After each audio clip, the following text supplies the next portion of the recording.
नमस्कार.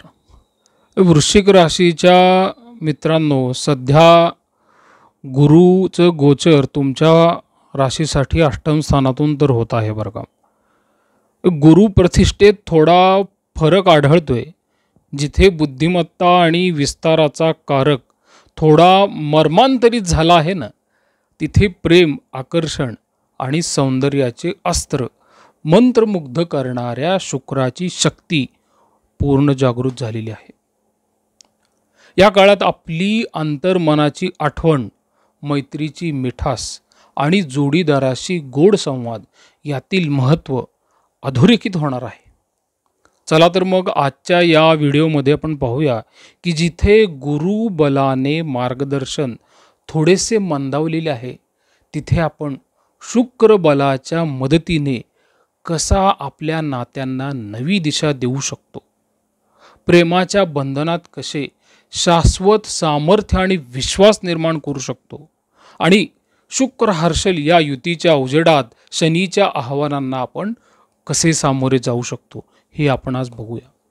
या शुक्र हर्षल यांच्या संयोगामुळे निर्माण होणाऱ्या सौंदर्यप्रिय निर्णयांची गुरुकिल्ली आपल्याच हातात कशी साधता येईल ते सविस्तर जाणून घेण्यासाठी आपण ह्या व्हिडिओला आता शेवटपर्यंत बघूया.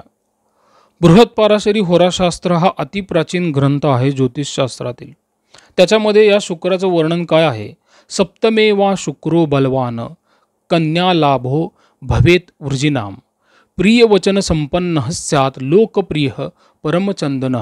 अध्याय नंबर 25 मध्ये या सप्तम स्थानातून होणाऱ्या शुक्राचं गोचर सांगितलेलं आहे.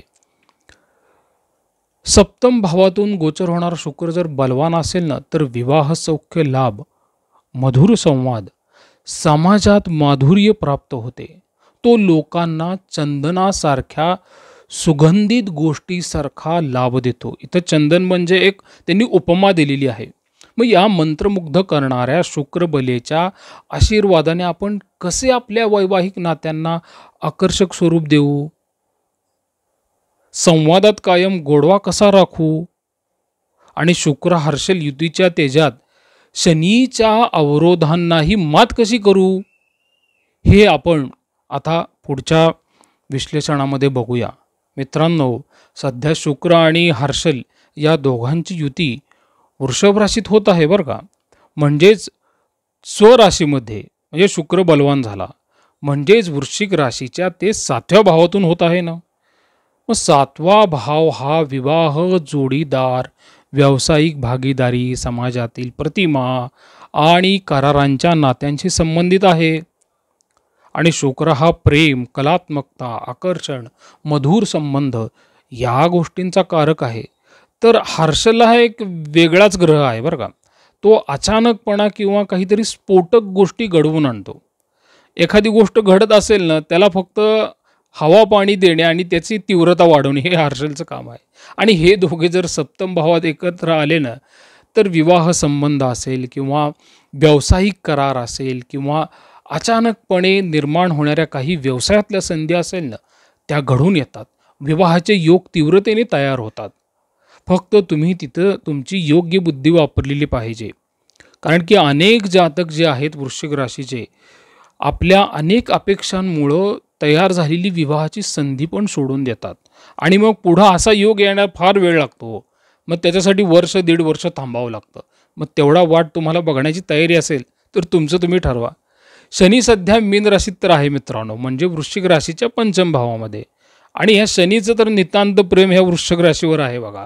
आणि संतान, बुद्धी, क्रिएटिव्हिटी आणि निर्णय क्षमतेचा तो भाव आहे.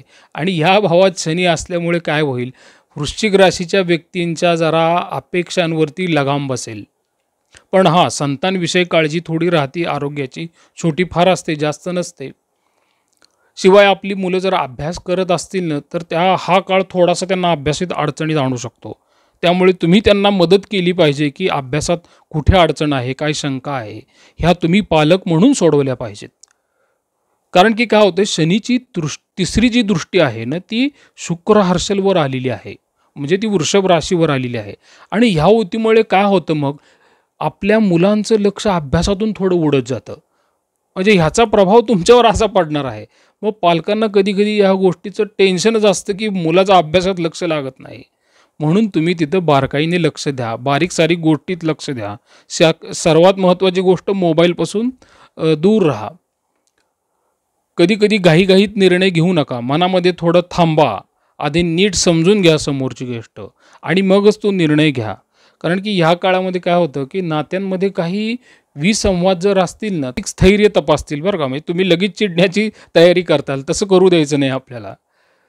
असं जर तुम्ही समजूतदारपणाची भावना दाखवली तर मात्र नाते बळकट होण्याची संधी मिळते बरं का. कारण की ग्रह काही ना काहीतरी माइंड गेम करतात आणि तुमचं नात्यांमध्ये दरार आणण्याचा प्रयत्न करतात.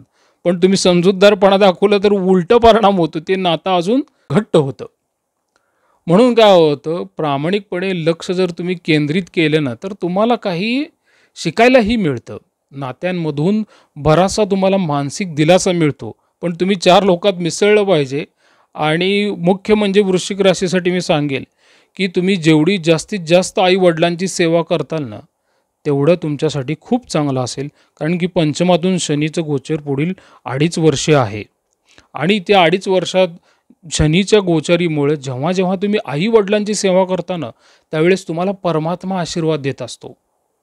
म्हणून मी जातकांना हेच सांगतो की जेव्हा शनीचं गोचर अशा 5, 9 किंवा तुमच्याच राशीमधून होतं, त्यावेळेस आई-वडिलांचा आशीर्वाद फार महत्त्वाचा असतो. सेवाभाव फार महत्त्वाचा असतो. त्याच्यावर शनीची कृपादृष्टी होते. आणि तसं जर नाही केलं आपण किंवा कुठल्यातरी गैरसमजाच्या भावनेने आपण जर आई-वडिलांपासून दूर झालो, तर मात्र मग काही ना काहीतरी संसारात, माझं स्पष्ट सांगणं आहे का बरं का, संसारात आरोग्याच्या अडचणी सुरू होतात. मग तुम्हाला काही अनुभव असेल तर तुम्ही कमेंटमध्ये प्रामाणिकपणे टाकू शकता. त्याचबरोबर मग वैवाहिक आणि काही तुमचे पार्टनरशिप असतात व्यवसायामधल्या, त्याच्यामध्ये सुद्धा मग तुम्ही थोडं भावनात्मक निर्णय घेऊ नये. प्रत्येक कागदावर काळजीपूर्वक सही करा, व्यवहार काळजीपूर्वक ठरवा. कुठेतरी भावनेच्या भरात तुमची आर्थिक फसवणूक होऊ शकते किंवा मित्राकडे दिलेले पैसे हे गेले म्हणून समजायचे, परत येण्याची शक्यता फार कमी आहे. कारण काय होतं, अशा गोचरीमुळे व्यक्तीचा स्वभाव थोडा प्रेमळ आणि मायाळू झालेला असतो. त्यामुळे व्यक्ती भावनेच्या भरात मदत करते. मदत करणं ही चांगली गोष्ट आहे, त्यात काही गैर नाही आहे. पण स्वतःची ऐपत, समोरच्याची गरज समजून आणि मानसिकता समजून मदत करा. आता ह्या शुक्रावर शनीची दृष्टी आल्यामुळं काय होतं मित्रांनो, थोडीशी गंभीरतेची जी छाप असते ना, ती इथं मनावर पडलेली असते. त्यामुळे विलंब, विचारमंथन आणि मनात चालणाऱ्या अनेक प्रश्नांची गर्दी घ्यायने तुम्हाला कधीकधी अस्थिर करू शकते आणि जास्तीत जास्त हे पौर्णिमा किंवा अमावस्येच्या जवळ घडून येतं. म्हणून काय होतं मित्रांनो, जबाबदारीची जाणीव तुम्ही ठेवता, पण अमावस्या किंवा पौर्णिमेच्या जवळ ह्या विचारांच्या गर्दीमुळे हा शुक्र तुम्हाला भ्रमित करतो आणि व्यक्ती नादामध्ये कुठले तरी निर्णय घेतो आणि तिथं जाऊन अडकतो. तर ही काळजी वृश्चिक राशीच्या लोकांनी घ्यायची आहे. कारण की गुरुबळ नाही आहे सध्या.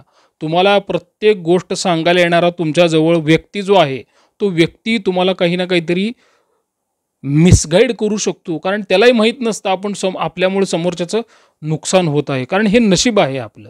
त्यामुळं ऐकायचं असेल तर घरात एवढे चांगले मार्गदर्शक तुमचे आई-वडील दिलेले आहेत, त्यांचं ऐका. आणि ज्यांचे आई-वडील स्वर्गवासी असतील ना, तर तुम्ही एखादे गुरु करा. त्यांना तुम्ही सल्ला विचारा किंवा काही अनुभवी लोक असतात तुमच्याबरोबरचे, वृद्ध लोक असतात, त्यांचा सल्ला घ्या. स्थैर्य आणि समर्पण मात्र फार गरजेचं असतं ह्या मोठ्या व्यक्तींकडं तुमचं. तरच तुम्ही फसवणुकीपासून वाचू शकता बरं का. त्याचबरोबर एकमेकांना समजून घेण्याचा जर तुम्ही प्रयत्न केला ना पुढील 35 दिवस, तर ह्या शुक्र आणि हर्षलचा तुम्हाला फायदाच होईल. त्यातून कोणताही तोटा होणार नाही. मी मागच्या पण एका व्हिडिओमध्ये सांगितलेलं आहे की शुक्र आणि हर्षल हे वृश्चिक राशीसाठी अत्यंत चांगले आहेत. पण शुक्र आणि हर्षल फारच बलवान झालेले आहेत वृषभ राशीमध्ये. आणि बलवान झालेला शुक्र इतकी अफलातून फळे देतो ना, तो बुद्धिभ्रमित करतो. मग तुम्ही ठरवायचं आहे, त्या तुम्हाला मृगजळात अडकायचं आहे का सत्सद विवेक बुद्धीनी पुढे जाऊन पुढचे 35 दिवस तुम्हाला फेस करायचे आहेत. प्रसाद कुलकर्णी, पंढरपूर. श्रीराम.